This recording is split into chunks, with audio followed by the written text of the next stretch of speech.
لوگ ہمیں بتا رہے ہیں مسلح لوگ جو نوجوان پہاڑوں پہ گئے وہ ہمیں سوال کر رہے ہیں، تانا دے رہے ہیں، مجھے تانا دے رہے ہو کہ مولانا ہم تو مسلح جدوجہد کر رہے ہیں بلوچستان میں، تم تو 30 دن یہاں بیٹھے ہوئے، کوئی آ رہا ہے، کوئی بات کر رہا ہے؟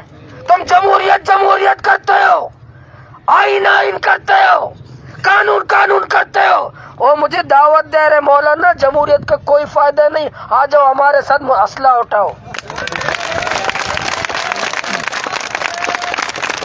میرے پاس کوئی دلیل نہیں ہے، میں ان کو مطمئن نہیں کر سکتا۔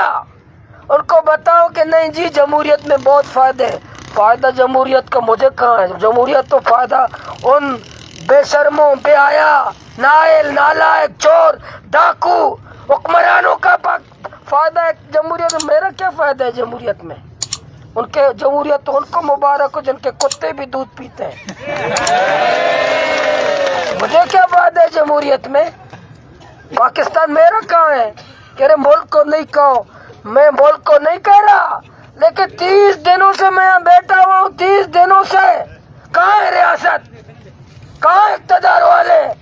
اور وہ یہ انتظار میں یہ تک جائیں گے، ابھی گھر جائیں گے، ابھی گھر جائیں گے۔ ان کو پتہ نہیں ہے کہ تمہارا مقابلہ بریانی کھانے والوں سے نہیں ہے، مجاہدوں سے تمہارا مقابلہ ہے۔